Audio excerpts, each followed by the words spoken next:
One of the most clinically valuable and most crowded sessions at the 1970 American College of Surgeons Clinical Congress in Chicago was a symposium on special problems in gastrointestinal cancer, moderated by Ohio State University's Robert M. Zollinger.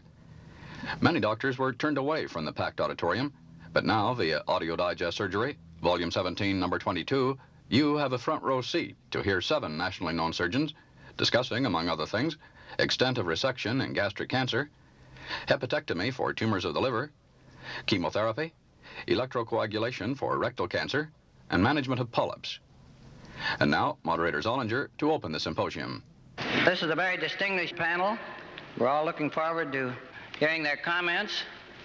Dr. William Clatworthy, Professor and Director of the Division of Pediatric Surgery at The Ohio State University. Anthony R. Carreri, Professor and Director of the Division of Clinical Oncology, University of Wisconsin, Madison, Wisconsin, Professor of Surgery. Dr. J. Engelbert Dunphy, Professor and Chairman of a branch of the many schools in California, his in San Francisco. Dr. Harry S. Goldsmith, who has just moved to be Professor and Chairman of the Department of Surgery at Jefferson Medical College in Philadelphia. He spent many years at the Memorial Hospital and at Boston City Hospital before that. Dr. William Longmire, also professor and head of a department in one of the many medical schools in the state of California. His is in Los Angeles. Dr. Claude E. Welch, clinical professor of surgery, Harvard Medical School at the Massachusetts General Hospital. The first speaker, Dr. William P. Longmire, will talk to us about does the extent of resection influence survival in carcinoma of the stomach. Dr. Longmire. The growth rate of malignant gastric tumors is an interplay between the aggressiveness of the tumor cell and the host resistance. And of course, these two factors have an important interaction long before the cancer has ever produced its first symptom, and certainly long before we can begin to make any diagnostic test.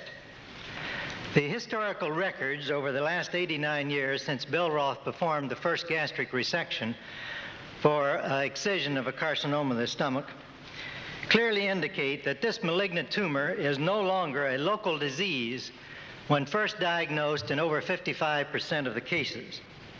And our efforts to improve this situation by earlier diagnosis and improve surgical therapy, although somewhat helpful at one time, do not seem to have significantly altered the ultimate survival rate of the gastric cancer patients in recent years.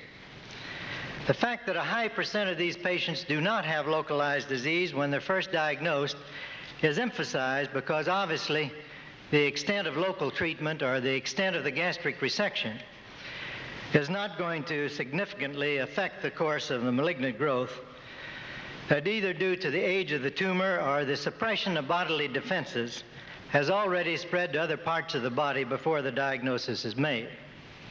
On the other hand, for those patients who do have a high degree of resistance or where the growth of their tumor has been limited, an operation that is sufficiently extensive to remove all viable tumor cells in the stomach wall and in the immediate adjacent lymph nodes and other tissue does have considerable significance.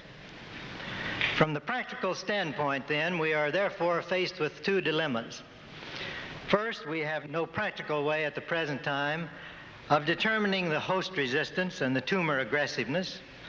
And second, we cannot really determine with any degree of accuracy at the time of operation the extent of lymphatic or liver involvement, or in many cases, even the extent of the extension in the gastric wall itself. One would assume that in cases with good tumor resistance and with a well-localized tumor by gross inspection, that if we performed a resection with an 8-centimeter margin from the gross tumor, that we would obviously hope to remove more of the viable tumor and stand a better chance of removing all of it, along with involved lymph nodes, than if we did a gastric resection with only a 0.5 centimeter margin under these circumstances. On the other hand, if we try to extend this line of reasoning, there does seem to be someplace an unidentified boundary or limit which pertains to the extent of resection, beyond which we begin to obey the law of diminishing returns. For example, it has not been possible for us to demonstrate that a total gastrectomy will give a better 5-year survival rate than a subtotal gastrectomy. Now, the definition of or limits of a radical subtotal gastrectomy vary from one author to the next, but all authors describe an extensive resection. Remine and co-workers remove the entire lesser curvature, the gastrohepatic and gastrocolic ommenta, the spleen, the lymph nodes about the duodenum, the hepatic and celiac arteries, that is, the lymph nodes about these arteries. The greater curvature is divided above the spleen, and the duodenum is divided just proximal to the common duct. McNear and Pack perform a similar procedure, although apparently the spleen is not routinely removed. It should be emphasized that when the splenic artery and the left gastric arteries are both divided, the chief blood supply of the remaining gastric pouch is abolished, and the remaining blood supply is precarious.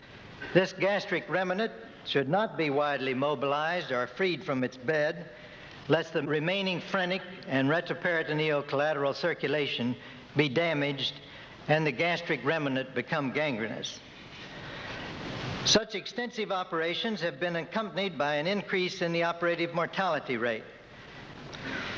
In the 27 hospitals participating in the University Collaborative Adjuvant Gastric Cancer Study reported in 1968, the mortality in the first 30 postoperative days was 20% for proximal gastrectomy and 11% for radical subtotal gastrectomy. Thus, one might say that the standard operation for distal gastric cancer today, the so-called radical subtotal resection, is attended by a substantial mortality of at least 10%. And although there seems to be well-supported pathological findings to recommend this type of operation, there is little objective evidence that such a radical procedure is significantly better in terms of 5-year survival than a lesser resection.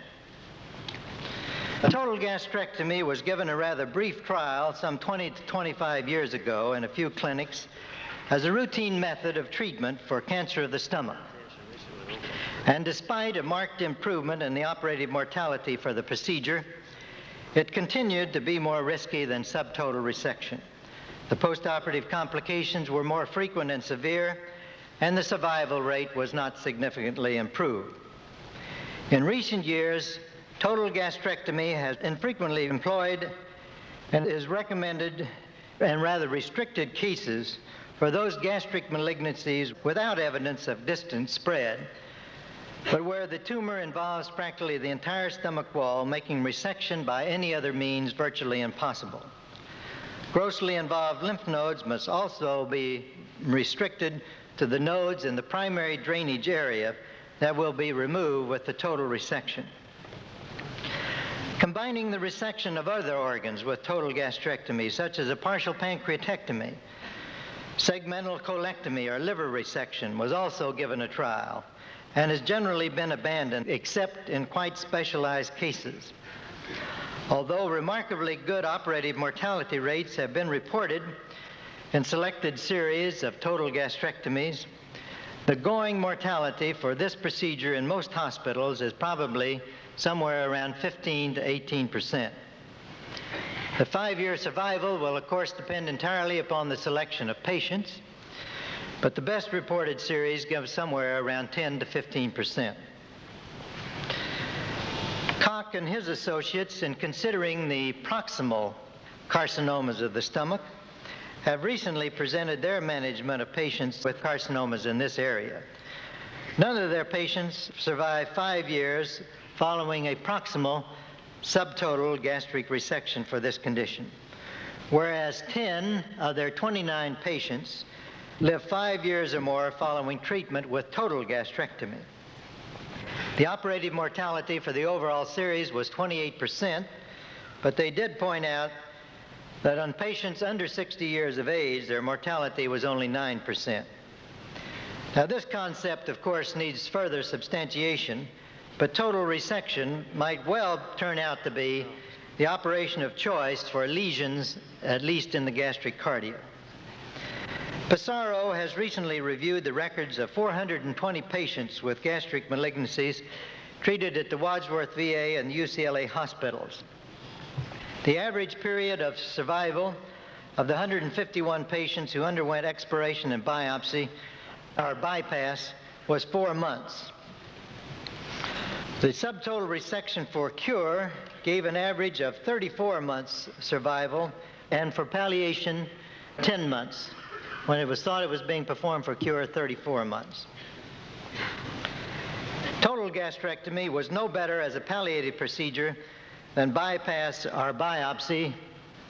However, in 14 patients less than 60 years of age, the 55-month average survival was the best of the entire series. 20 patients over 60 survived an average of 9 months following total resection. Where then does this leave us? It is obvious that in many cases, which we cannot always accurately identify at present, we are dealing with a disease that is not amenable to local manual procedures, and such patients will succumb to their disease within a few months despite our best efforts. We may hope to decrease the percentage of such patients by possibly earlier diagnosis and more careful operative evaluation. It is also obvious that hidden within the, quote, all patients seen group, there are a number of patients whose course can be and would be altered by an operative procedure. If the extent of our operation is such as to place the line of excision through gross cancer tissue, obviously death will ensue fairly promptly. It also seems rather well established that if the operation becomes too extensive, mortality rates are increased and long-term survival rates seem to be compromised. The type of operation, and I would like to stress this, must obviously be suited to the individual patient, and the operation will be influenced largely by the location, the type, the extent of the gross primary tumor, and the detectable involved lymph nodes. In general, it would seem, however, that the standard resection for distal gastric cancer should include the greater and lesser omentum, division of the duodenum 2 to 3 centimeters distal to the pylorus, but with an adequate cuff for a comfortable duodenal closure. Ligation of the left gastric artery at the celiac axis, and division of the lesser curvature adjacent to the esophagogastric junction. Division of the greater curvature at the level of the vasa brava just distal to the spleen completes the resection.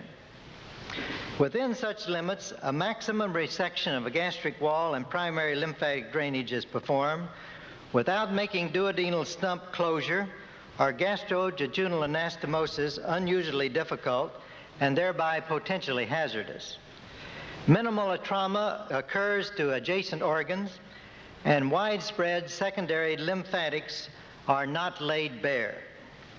Total resection is reserved for highly specialized cases previously indicated. Dr. Longmire, do you think that screening for gastric cancer is justified using our current methods? Mass screening, I suppose they mean. Well, I don't know of anything that's very effective along this line. I guess the most important thing is to screen out carefully patients with achlorhydria.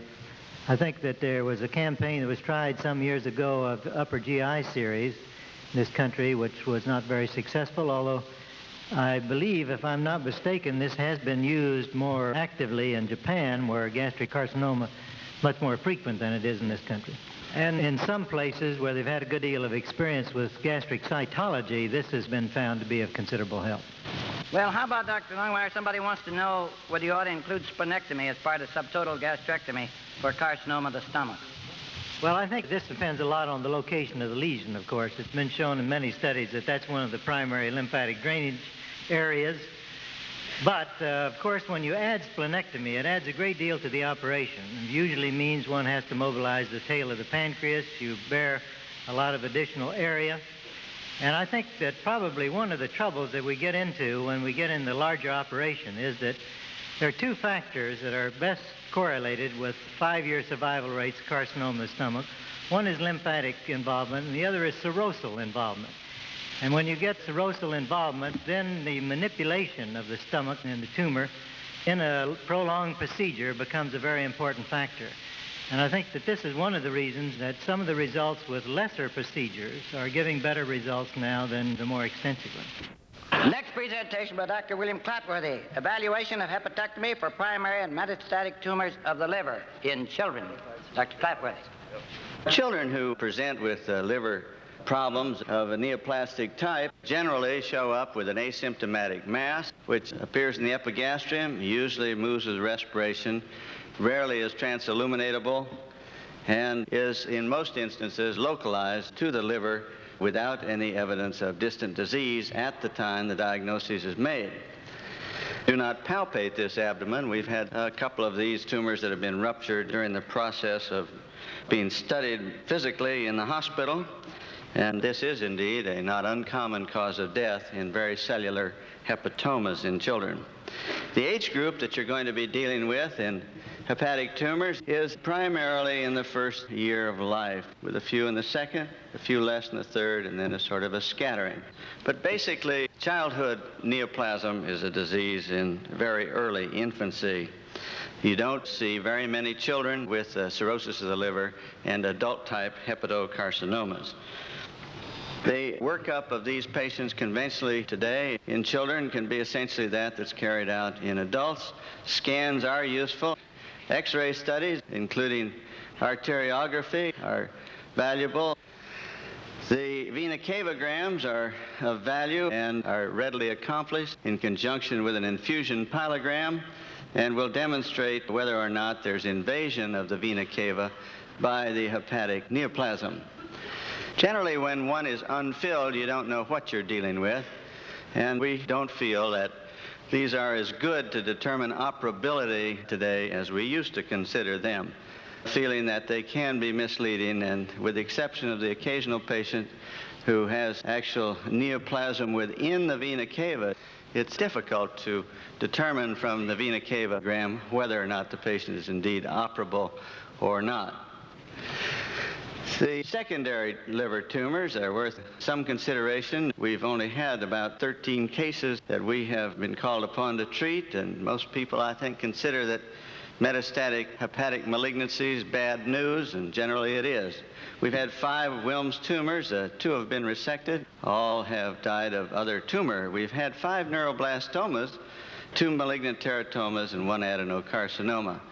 Our results for the neuroblastoma, treated with relatively small doses of irradiation, 1,500 to 1,800 R to the liver area, have been very good. 4 of those children out of the 5 are living and apparently well. People have known for many years that neuroblastoma was very sensitive to radiation, and indeed, in the first 6 months of life, most of these babies can be salvaged by this mode of therapy. The primary tumors of the liver, we've had 41 cases in children, and they have been distributed throughout the liver substance, with the majority, as you would expect, in the right side where the most liver is. Quite a few of them are central or diffusely placed, and we've had 6 in the left lobe. 26 of the 41 cases have been malignant hepatomas or hepatoblastomas, a very embryonic type of tumor. Malignant teratoma, adenoma we consider malignant. And then there have been a multitude of sort of disastrous, but at the same time not malignant, so-called benign tumors like hepatomas, lymphangioma, and the like. The management of these primary tumors of the liver is being pretty well really worked out. The simple types of tumors which involve the periphery of the liver or the left half of the left lobe, they can usually simply be cut across with mattress sutures and cover the end with a little Teflon or something, and you go on home. Is not really much of a problem. And you can often get a good margin of resection in a malignant tumor. When you get to the right lobe of the liver, of course, you need to have a good deal more preparation for the operation, preliminary monitoring, central venous pressures, hypothermia, etc., whatever techniques you're used to using when you expect to lose large amounts of blood, sometimes in a hurry. The complications, of course, of all liver surgery are hemorrhage on the operating table, air embolism on the operating table, biliary peritonitis postoperatively, and infection, and finally hepatic decompensation. But by using tapes and so forth above and below the liver, and by opening the chest so that you don't have air embolism, and by cutting across the liver bluntly and ligating things as you go, and then injecting the biliary radicals so that there'll be evidence if there's a leak in the biliary system. And by recovering the liver and draining the area and leaving, I think, decompressing tube in the biliary system to keep the pressure down, you can handle most of these things in children much easier than you can in adults. These results can sort of be summarized on the basis of our most recent experience with right lobe tumors. We've had 23 tumors. We were able to resect 15 of the 23, and we have 7 left. 1 was malignant. We've had 7 left lobe lesions. We resected 6 of them, and we have 5 left. 2 were malignant.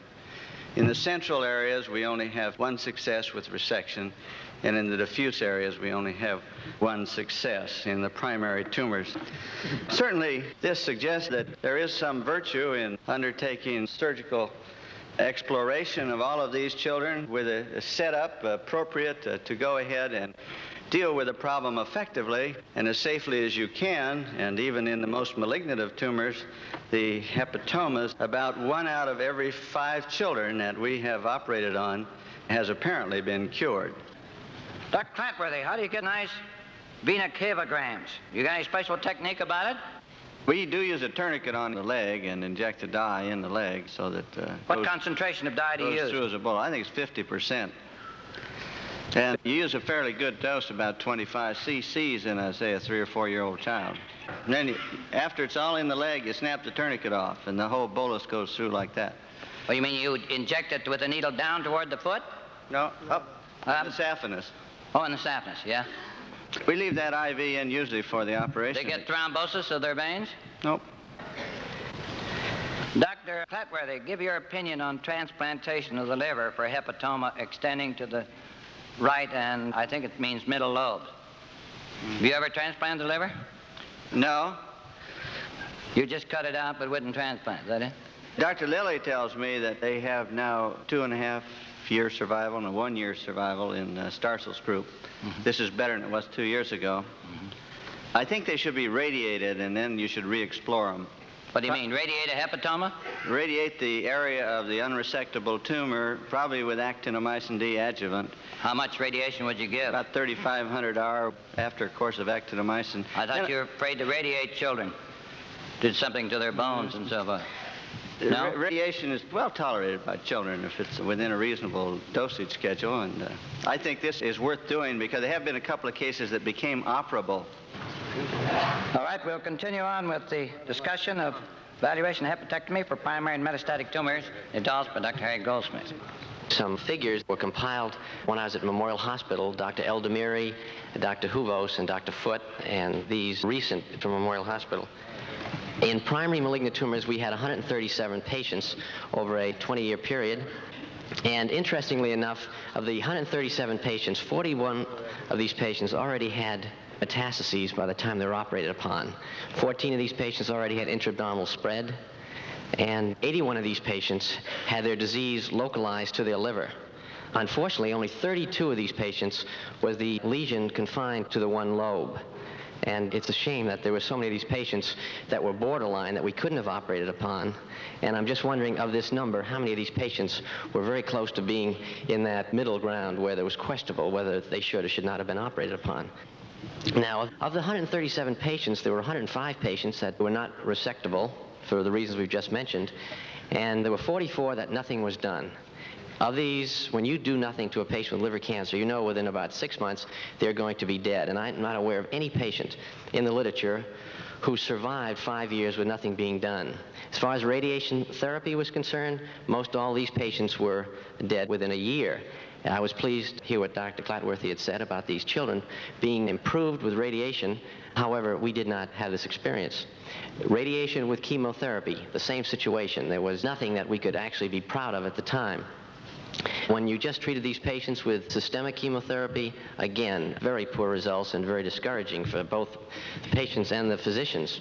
The one area that was interesting was that there were 6 patients who had hepatic artery infusion. And of these 6 patients, There were 2 that lived 2 years and 3 years. This is a fairly good response. I'm not quite sure what this actually means, whether in the natural history of the disease you may get some patients that might live a little bit longer. In these 2 patients, it certainly was an encouraging phenomenon. Now, what about in the 32 patients that were operated upon? There were 6 patients that had wedge resection with no mortality. The left lobectomy, 2 died at operation. The right lobectomy, there were 9 deaths. So this gives a mortality rate of around 35%, which seems quite high, but remember, this is a 20-year period. I think when you review the world's literature, you'll find out there's about roughly a 25% mortality rate. Dr. Ong in Hong Kong and Dr. Lin, they report respectively a 10% and a 12% mortality rate, but these men are doing these operations frequently because of the area of the world in which they work. So I think you're dealing with a disease where you're going to run a mortality rate that is going to be quite appreciable. Now, what about the survivors? Are you justified in doing procedures on these patients where you do have such a high mortality rate? Well, in the wedge resections, there was 1 survivor. The left lobectomy, there were no 5-year survivals. The right lobectomy, 4 survivals. So you've got 5 survivors out of 32. Now, these are just 32 patients who are resectable, which is roughly around a 15% survival rate. And again, the highest rates that I'm aware of, around 21%, and that's out in the Far East. And it's a disease that I'm not aware of that's been giving good results. Now, as far as patients who have metastatic disease, of 11 patients who had lesions in their right lobe that had right lobectomies, 1 survivor. In other words, any way that you look at this, either as a primary lesion or with metastatic disease, the situation is extremely poor. And one of the reasons, I think, is that there are so many patients who are inoperable, there are so many patients who are close to the midline, there are so many patients who metastasize down along the hepatoduodenal ligament. If we had a higher resectability rate and we had the ability to take wider resections, hopefully we might be able to improve the salvage in this terrible disease. Now, here's a question, Dr. Goldsmith. The implication is that Dr. Clatworthy is not trustworthy. It says, Dr. Goldsmith, why are you so honest about your statistics? You had everybody dying. Dr. Clatworthy had everybody surviving. Well, I think we're just dealing with different patient populations. I think children have much less chance to metastasize, and they always seem to have a better survival rate in all series. And the studies that I showed are for a selected group. Obviously, by the time you come to a hospital like Memorial Hospital, the chances are you've been operated on by other people first. So I think it's just different groups of patients. And this, Doctor, is the end of Side A of your program. Turn over the cassette or tape to hear Side B. Side B, Audio Digest Surgery, Volume 17, Number 22, continues a symposium on special problems in gastrointestinal cancer, recorded in Chicago at the American College of Surgeons' 56th Annual Clinical Congress. Once again, our program moderator, Robert M. Zollinger. Our next presentation is chemotherapy for carcinoma of the GI tract. When, what, and how long? Dr. Cry? For several decades, surgeons have been debating whether chemotherapy should be initiated for disseminated colon carcinoma at an early moment of recognition, or whether they should wait until a patient is terminal or has symptoms. Most surgeons have relegated the idea that they ought to hold on to the patient and do nothing until the patient is terminal, at which time you would give some of these toxic drugs and you would really have an exodus. No patient can tolerate these toxic drugs when their enzyme systems are at a low level. When they have symptoms, the disease is often far advanced. It has been our philosophy that one should turn to the idea of giving chemotherapy once the diagnosis of dissemination takes place. We base this to a large extent on experimental work that's been done by a number of people led by Skipper, and therefore we would suggest to initiate the therapy at the earliest possible moment and then try to evaluate your response, particularly with lesions that are measurable. If we're going to then use chemotherapy wisely, we ought to try to use it in the smallest possible lesion during cellular DNA synthesis phase and repeat the therapy at intervals prior to tumor regrowth to former size, and hopefully that toxicity is not present. Now, the agents that we use, the first choice, the first priority is 5-fluorouracil. It's been proved to be the most active agent against colon carcinoma and to some extent in gastric carcinoma. And the reason why I say some extent gastric carcinoma is that in our studies it's been extremely difficult to get kinds of spread which we can measure accurately. And for that reason, we do not have the evidence quite as well with stomach lesions as we do with colon lesions. The number 2 agent that we would use is a new one that's been developed, azotamycin, and the third one has been reported by the Mayo Clinic group, being BCNU. Now, the dosage regimen that we employ on 5-FU, we start our dosage schedule on 12 milligrams per kilogram per day for 4 to 5 days. If the patient is not a good risk, we'll only give it 4 days. Then we'll wait 2 days, and if there's no toxicity, we start them on half the dose of 6 milligrams per kilogram per day, and it's given every 2 days for up to 10 doses or to toxicity. So that if toxicity appears at any moment in the form of stomatitis, or 2 loose bowel movements, we stop therapy at any point. We do not wait for leukopenia because this is a late sign. We used to repeat this at intervals of 1 month after the last dose of the previous regimen. Now, one question has arisen that possibly one could develop another regimen which would not be as toxic and would be acceptable to surgeons in general, and that is to give 1 course of what I initially stated of 12 milligrams per kilogram per day for 5 days, then 6 milligrams per kilogram per day every 2 days for up to 10 doses or to toxicity, and then waiting approximately a week after the last dose was given. And if the patient doesn't have a marked leukopenia, we will start giving the patient a so-called maintenance weekly dose of 6 milligrams per kilogram, and then trying to work it up to 12 or 15 milligrams per kilogram once a week. But we try to titrate this dose so that the patient does not develop toxicity. In other words, we're getting a loading dose and a maintenance weekly dose which does not produce toxicity.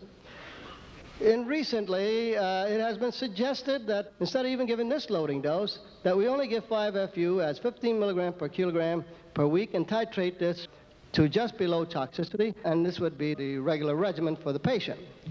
Dr. Ramirez and our group decided to do a prospective randomized study, breast and colorectal, and I'll only cite the colorectal, in which the patient received the monthly cyclic courses in 21 patients and weekly doses with a loading dose first given in 27 cases. The results here were surprising because we found that what we had advocated, the cyclic courses every month, was not as good as those patients who received a loading dose and a weekly dose, so that we were in error. We feel now that giving a loading dose followed by a weekly maintenance dose is better. Now, when we say improved cases here, this means that these patients had a 50% reduction in the size of their tumor, metastatic tumors. They had improvement in their performance status. They had a reversal in their weight curve, and all of these were maintained for a minimum of 2 months. The unchanged cases had less than 50% reduction in the tumor, but they had improvement in their performance status. They also had a reversal in their weight curve, and they were all present for at least 3 months. As far as the patients and the physicians were concerned, all of these cases were improved, so that on a monthly basis, we had a 14% improvement. On the weekly basis, on these criteria, we had 21.5. Thus, it would seem to us that the regimen should be then a loading dose followed by weekly maintenance dose, and we continue this therapy until the patient gets a resistance and the tumor begins to grow. The other drug I mentioned was azotamycin, which is an experimental drug at the present time, but it's showing quite a bit of activity against colon cancer, and a dosage schedule is 2 milligrams per kilogram per day times 10 days. Its side effects is nausea and vomiting. And I think this will be the second one in choice. Dr. Ray, how soon after surgery do you start chemotherapy, and what's its effect on wound healing? The boys are afraid to start it under 10 days, 2 weeks. I think the question was a good one because one should never start any chemotherapy prior to 21 days after surgery for several reasons. First, you want to be sure that the wound is well healed, since these agents could stop fibroblastic activity and wound would be healing. Secondly, it would be wise to have the patient in an anabolic state so that he can tolerate the drug well. so that we do wait for the patient to pass at least 21 days to a month before we initiate chemotherapy. What about 5FU? How long do you keep it up? A month? A year? Forever? We keep it up as long as possible because our experience has been that when we stop it, there's reactivation. Dr. Carreri, would you use chemotherapy in an 85-year-old, very poor risk patient with a rather large tumor of the colon in the hopes that it might help? I'm glad that someone brought that question because that's one of our contraindications to chemotherapy. Anyone that's terminal, anyone that's over 70 years of age, anyone who has had tremendous loss in proteins and is therefore enzyme-wise functioning poorly, or anyone who has marked dysfunction of the liver, such as jaundice from either obstruction or complete takeover by tumor, all of these are not eligible for chemotherapy.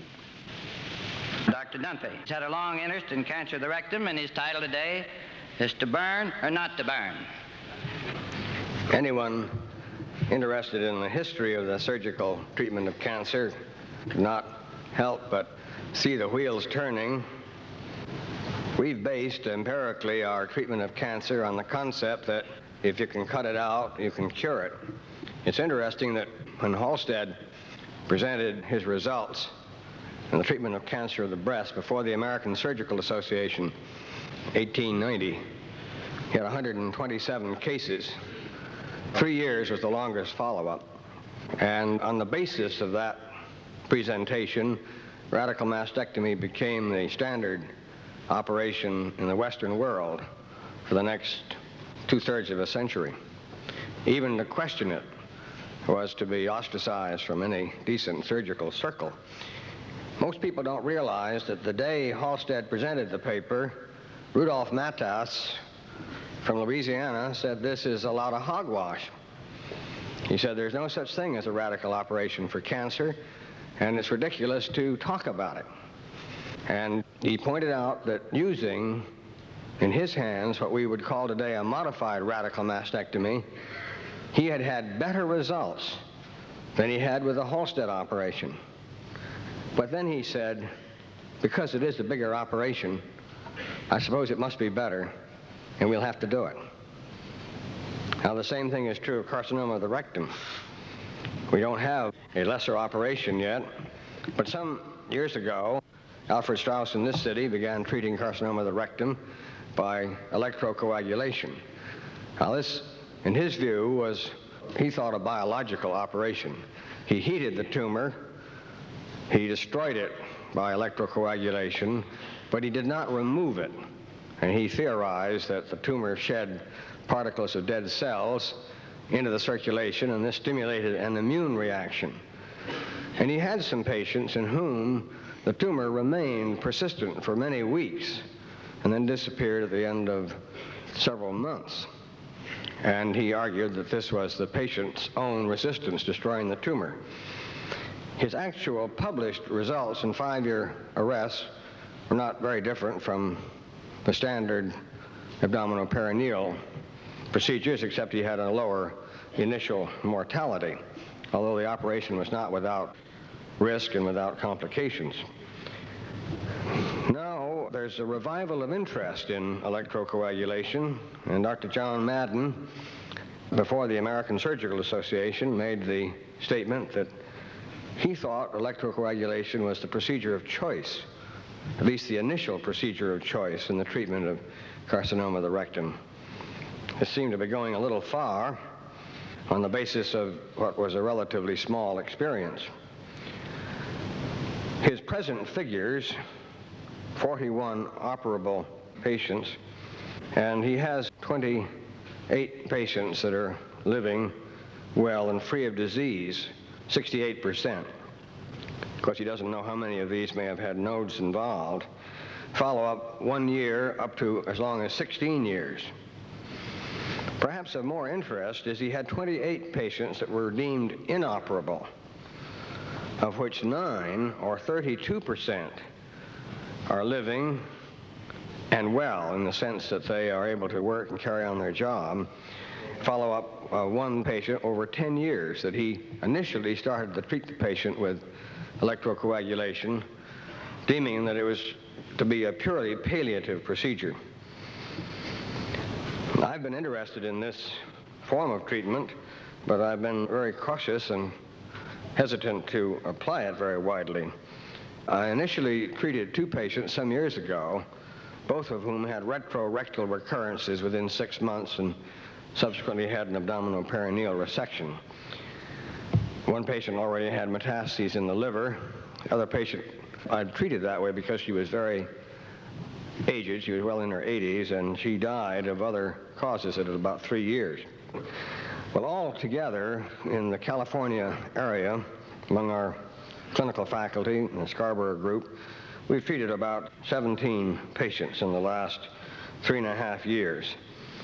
And of these, 7 patients are completely controlled, as far as we know, but the longest follow-up, as I say, is only 3 years. We have had a sizable number that have not done well. Dr. Scarborough sums it up by saying it's a lousy way to treat carcinoma of the rectum. Now, Barney Kreil has done an interesting thing and is going to give us a new look at this.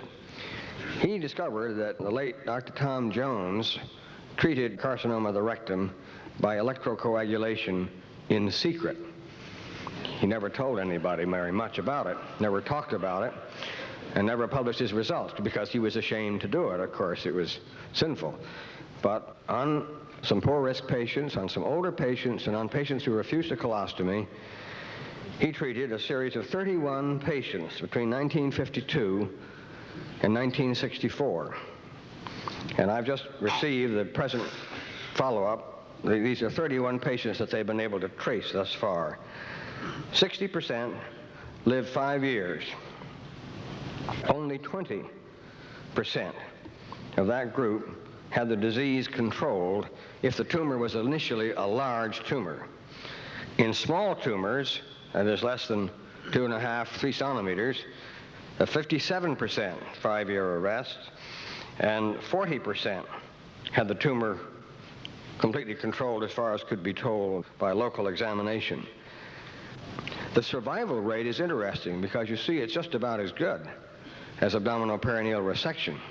Now, what the survival rate would be at the 10-year level is something we still don't really know. It looks as if the survival rate may be even better than abdominoperineal resection in advanced tumors. That is to say, you control the disease palliatively almost, perhaps. The patient is asymptomatic. The patient survives 5 years plus. One interesting observation in that small group of patients is that there were no deaths from liver metastases until after 3.5 years, whereas in Dr. Turnbull's abdominoperineal series, that very large and excellent series, the liver metastases occurred primarily under 2 years. Many of you remember that dramatic fall-off in the curve, which he felt he's now improved by no-touch technique. So I think we have to keep an open mind on this situation. I really wouldn't want to quite tell anyone what to do, but I'll tell you what we're doing. We're using electrocoagulation on all poor-risk patients. Patient with cirrhosis of the liver and carcinoma of the rectum, if it's amenable to fulguration. We're using it in all aged patients, particularly if they're on the feeble side. Paralytics, people who can't handle a colostomy, it's an ideal form of therapy. I have one patient who's in his 90s, had a severe stroke. Question whether he could have survived an abdominoperineal anyway. He's done very well now for nearly 2 years. He's had about 5 treatments. There's still tumor present, but he's completely asymptomatic. I think this is good therapy. Now, the contraindications to treatment, and everyone agrees with this, are completely circumferential tumors. If the rectum is completely surrounded by the tumor, you just can't not get control of it. The other contraindication, except for pure palliation in the very aged, the type of patient I've just mentioned, is the deep plaque-like ulcerating lesion. Now, we have treated a couple of these in good risk patients who refuse colostomy, and we've not ever been able to get ahead of the tumor. Now, some of these patients are still under treatment because they absolutely refuse colostomy. Now, the other thing that Dr. Turnbull has introduced in his group, and he has a sizable group of patients under treatment. Nearly all patients over 70 years of age at the Cleveland Clinic are now getting initial treatment, electrocoagulation. And absolutely so if it's a surface tumor, if it's a fungating exophytic type of carcinoma. Now, in the less favorable tumors, where the patient refuses colostomy or they're in the poor risk group, if he doesn't get a prompt response and a good response, he's adding a short course of high voltage irradiation. And he's quite convinced, although we just don't have the data at hand, that the combination of short course irradiation and electrocoagulation will control tumors that otherwise would not be controlled by electrocoagulation or irradiation alone. So that I would leave with you the concept that this is a good operation for the poor risk patient, and for the aged, and those who refuse a colostomy, and for those who obviously cannot handle a colostomy. I think it might turn out that in appropriately selected cases, it could be the treatment of choice. John Madden is convinced that this is the case. I don't think we yet have the data to make a firm statement on that point. Dr. Dunphy, how about tumors above the peritoneal reflection? You said they could not go all the way around the rectum. What if they're a little bit on the high side? No, this electrocoagulation is not safe in tumors that are above the peritoneal reflection. And it's even hazardous on the anterior wall in comparison with the posterior wall. It's a technique that requires a fair amount of practice and experience. Dr. Dunphy, you use the actual cautery or the Bovie unit? No, it's the Bovie. It's electrocoagulation. It's not the actual cautery. And there's 3 or 4 different methods of doing it. Dr. Strauss put the current in directly with a straight needle. At low levels of coagulation, it produces a tremendous heating of the tumor. Dr. Turnbull actually sort of rakes the whole lesion with the loop, with a cutting current at low power, and then gradually sort of teases it out. The one thing that you shouldn't do is just have high power and just excise it, because you get an awful lot of bleeding. Whereas with the slow, low current and the heating, there's very little bleeding. Here's a question. It says, how many in the audience have treated rectal CA bifurcation? You hold up your hand. How many like it? Hold up your hand. Well, we got a few kind of paled a little bit on it, so it's some are doing it. Dr. Claude Welch, current principles in the management of polyps of the gastrointestinal tract.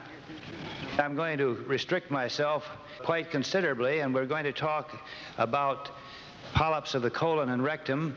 And furthermore, I will concentrate upon certain new facts that we have learned about them and a few interpretations, with the thought that you probably know all the elementary details anyway. Now, as we approach this problem of polyps of the colon and rectum, let me say at first that matter is one of diagnosis. There's no particular problem, generally speaking, in the rectum, because we have the opportunity to observe the lesion, we have the opportunity to make a biopsy through the sigmoidoscope or by any other way, and then knowing what we're dealing with, the appropriate operation can be done. The problem of diagnosis becomes much more difficult higher up in the colon, because here the surgeon must make the diagnosis at the first time and do the proper treatment, unless by any chance he wants to operate again if he's made the wrong choice previously. Now, the use of the coloscope. Many of you have been using this, I am sure. It will have increasing use in the future, without any question. We've had a modest experience in the Massachusetts General. One of my associates, Dr. Hedberg, has been working with it. It's a rather tricky little instrument. It is not as durable as some of the other scopes and requires a little more care, but it has great possibilities. If I may refer you to some of the Japanese experience that has been had with this scope, some of their surgeons maintain that they can reach the ascending colon in approximately 40% of the cases. Our luck hasn't been that good. Usually the examination has been limited to the splenic flexure, but from anywhere from the rectum to the splenic flexure, it has been a very nice instrument. Fitted with a apparatus for suction, for washing, and for the long biopsy forceps, every opportunity is made for excellent observation. In general terms, with good preparation, excellent views may be obtained, though it may take a little time to do it. Now, one other point that I would like to make with you, and that is that we do not know the cause of these polyps of the colon, but there is a great deal of evidence that there is something that is coming down the GI tract that is cancerogenic. This would account for their frequency in the lower end of the bowel. There have been quite a number of instances reported in which cancer has developed in these, at the tips of the ureters that have been implanted into the bowel, as if the urine itself is carrying down some material that is cancerogenic. This also has been shown in various experimental procedures. Now, the current management of these lesions. In the rectum, let us repeat that it is simple enough in general terms. For benign adenomas, simple excision. For papillary adenomas, excision completely with final pathological report. If there is any evidence of malignancy, this represents a biopsy and a combined abdominal perineal is carried out. When we get above the peritoneal floor, then the surgeon must make his diagnosis and operation concomitantly. This, of course, in the future is going to be a great place for the two-team technique with the fellow below holding the colonoscope, and then man above then can locate the polyp easily and do what is necessary. Assuming that that's not available to you, when you open the abdomen, you may be faced with several choices. The first may be you can't find the polyp at all. Now, this is not too uncommon, I rather think. If you cannot find it, then the best thing to do, of course, is to open the bowel, insert the coloscope, investigate it all carefully, and then you will either prove that it's there or it's not there, because occasionally the radiologists have been wrong. This obviously then would be a very soft polyp. For all practical purposes, the very soft ones and those on pedicles can be removed locally without any problem whatsoever. However, on the other hand, if you are able to palpate this polyp before you open the bowel, and it is soft and it's pedunculated, then there's every reason to carry out a colotomy and polypectomy. If, on the other hand, this lesion is hard and pedunculated, or if it is sessile, indicating a papillary adenoma, then primary resection is necessary. And I would estimate that in the overall view, probably about half of these patients should have a primary resection carried out, and the other half can be treated adequately by colotomy and polypectomy. Some questions, polyps. Dr. Welch, what do you mean about biopsy of rectal polyps? Isn't biopsy fractional of polyps to be condemned? No, I think a fractional biopsy is perfectly all right. I don't understand why there should be any worry about that, except for the fact that there occasionally may be bleeding, and you may wish to do this under hospital circumstances. Obviously, it's better to get the whole polyp out in one fell swoop, if you can, to give to the pathologist, including the base of the polyp. It's far more satisfactory. All right, tell me, Dr. Welch, what is your bowel prep if you're going to open the colon? Do you have any bowel prep, or just clean it out, or any special medication? Very important to have the bowel as clean as possible. 3-day series of essentially liquid diet, saline laxatives, enemas, and we usually prepare the bowel now with kanamycin. How many in the audience use kanamycin? How many use neomycin? How many use sulfasalazine? They use everything. Yeah. So it probably doesn't make any difference what you use. Dr. Welch, are you frightened to make multiple holes in the colon when, say, you find some polyps around different places with this big machine you've got? Would you make multiple holes, or would you limit your number? No, as a matter of practical significance, no. I would be content with coloscopy of the left side of the colon. That can be done relatively easily through one opening, and I think essentially that's it. That'll get the great number of polyps. It'll overlook a few, I must admit, but there I think we're dependent on the radiologist. All right, now here it says a rectal lesion 7 to 8 centimeters above the anus, circumferential, multiple biopsies, villus adenoma. How do you handle this? Oh, that's probably the hardest job in surgery. Preference would be for an anterior resection and anastomosis. If that didn't happen to be available, then an anterior resection with an anastomosis through the perineum. If that were not possible, another attempt should be made to save the anus, if possible, and do a pull-through operation. Some men would prefer a posterior proctotomy and removal of the lesion. With that, I've had no experience, so that I cannot recommend it, although I must say that some surgeons have found it to be satisfactory, though it's very difficult to get a good margin above the tumor. Could I ask you, when was the last time you did a pull-through operation? Oh, God. Long I thought ago. just before the Battle of Bunker Hill, but I wasn't sure. You haven't done it very much, have you, No, Ray? indeed. No, I think that most of them can be handled by the first two methods that I mentioned to you. In your behalf, I thank each member of the panel. Thank you very much. And may we thank, too, the Board of Regents of the American College of Surgeons for cooperation in recording and disseminating this material. Audio Digest Surgery is produced and copyrighted twice each month, along with 7 other special programs in tape-recorded postgraduate medical education by the Audio Digest Foundation, a nonprofit subsidiary of the California Medical Association.